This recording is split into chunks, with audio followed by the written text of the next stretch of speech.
আজকে আপনাদের গল্প প্রভাত দে সরকারের নিশি, পর্ব 2।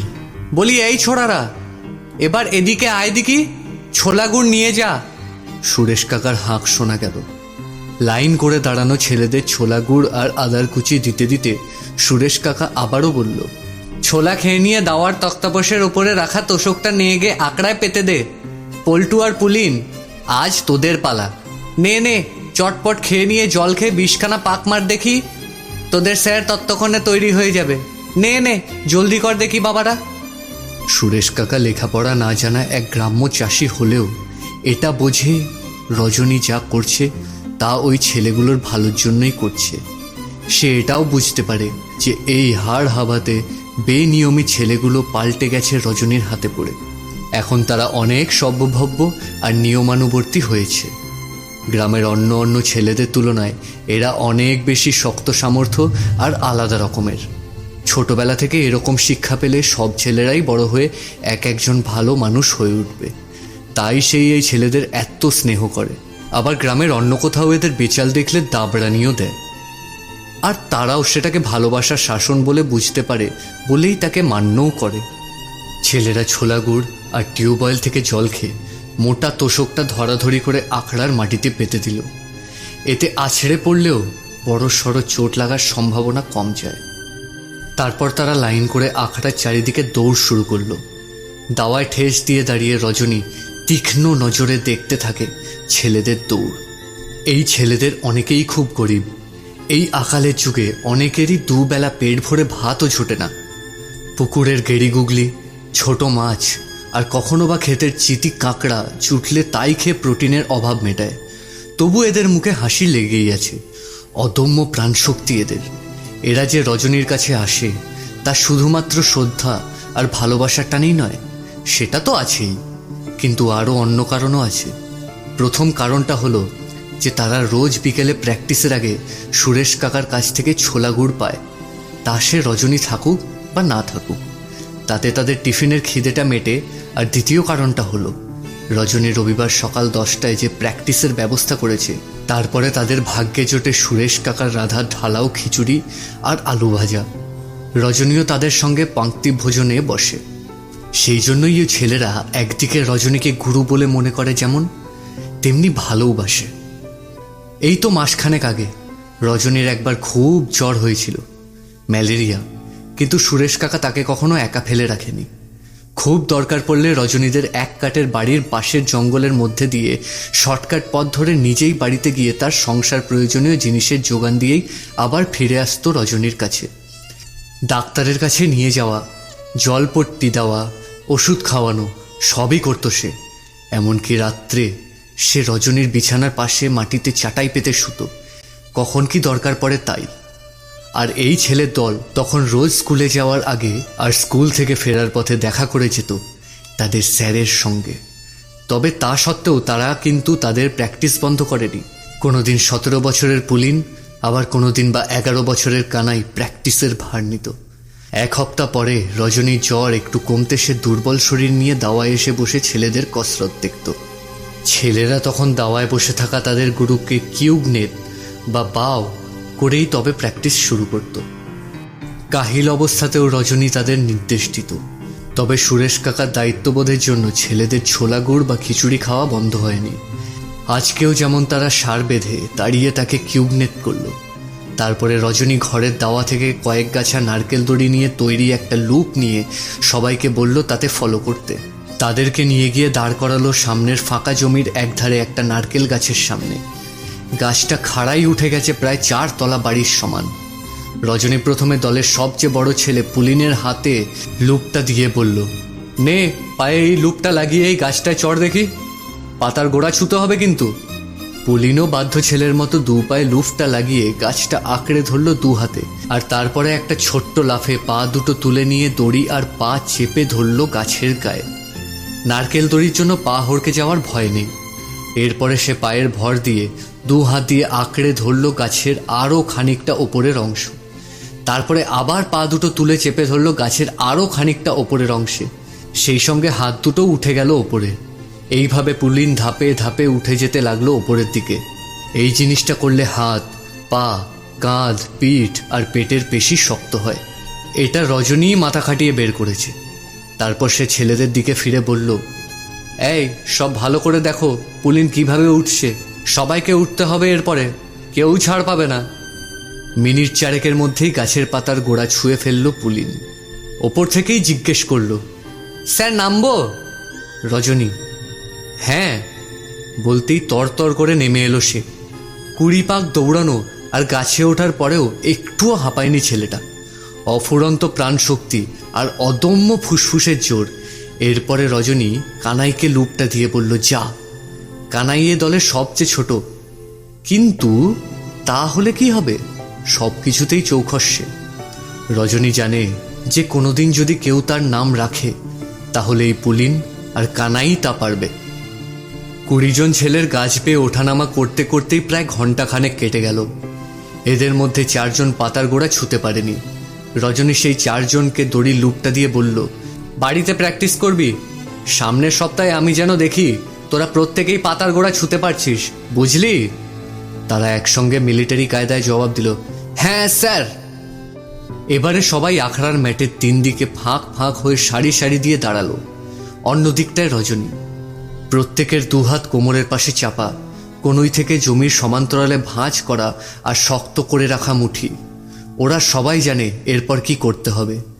বুক ভরে শ্বাস টেনে নিয়েই মুষ্টিবদ্ধ হাত মাথার উপরে সবাই একসঙ্গে চিৎকার করে উঠল, ভারত মাতা কি জয়।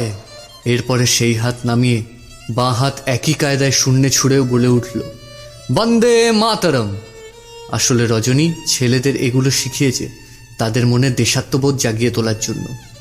অন্যদিকে সে সুকুমার স্যারের কাছ থেকে শেখা জুজুৎসু আর তাইকোন্ডা মিশিয়ে ঢেলে সাজিয়েছে নিজেকে।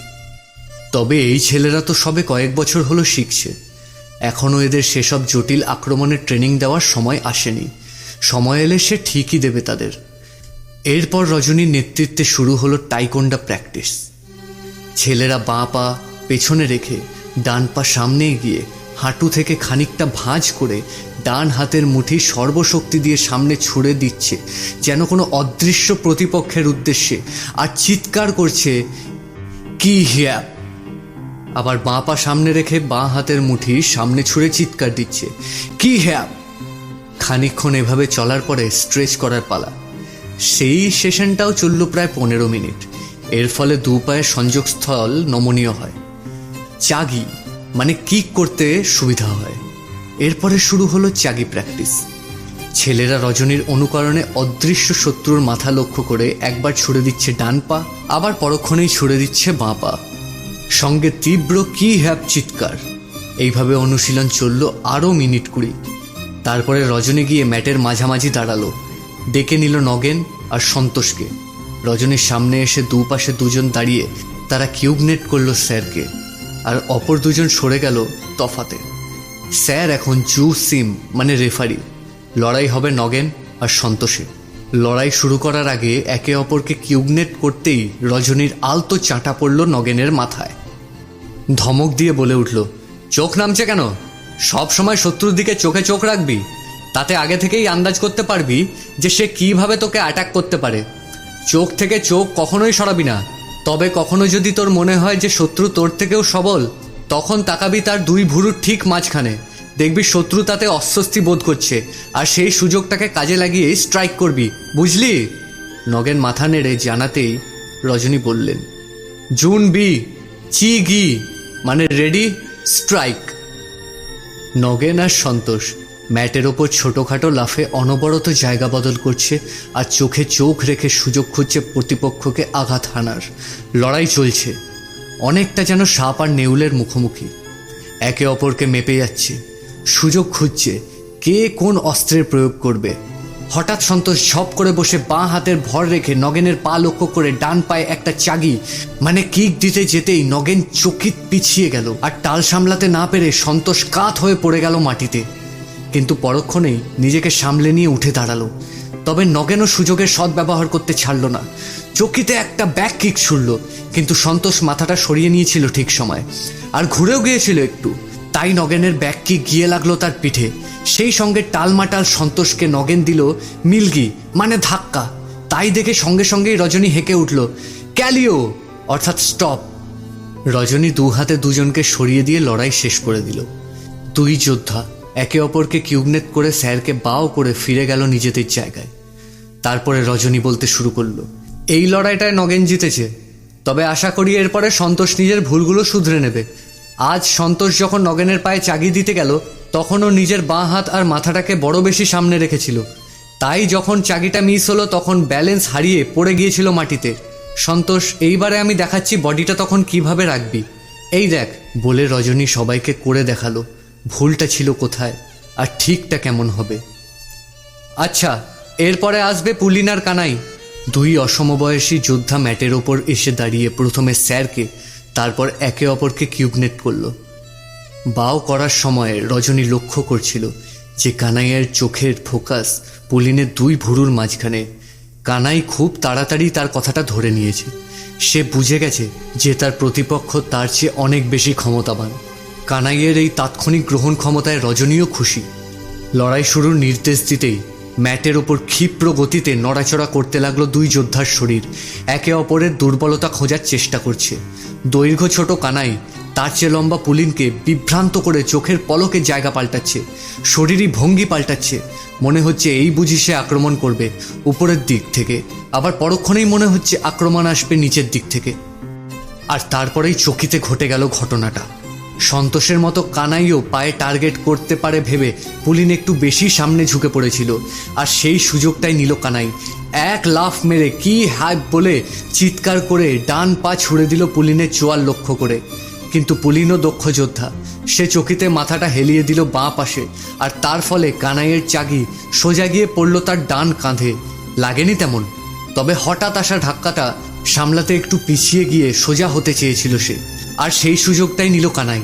লাফ মেরে পুলিনের রোবটা ধরে তার পায়ের পেছনে নিজের একটা পা রেখে পুলিনের শরীরের ওপরে অংশে দিল মিল্কি। সেই সঙ্গে গলা ফাটিয়ে চেঁচিয়ে উঠল, কি অ্যাপ! সেই ধাক্কা সামলাতে না পেরে পুলিন চিত হয়ে পড়ল তোষকের ওপর। সঙ্গে সঙ্গে রজনী হেঁকে উঠল, ক্যালিও মানে লড়াই শেষ।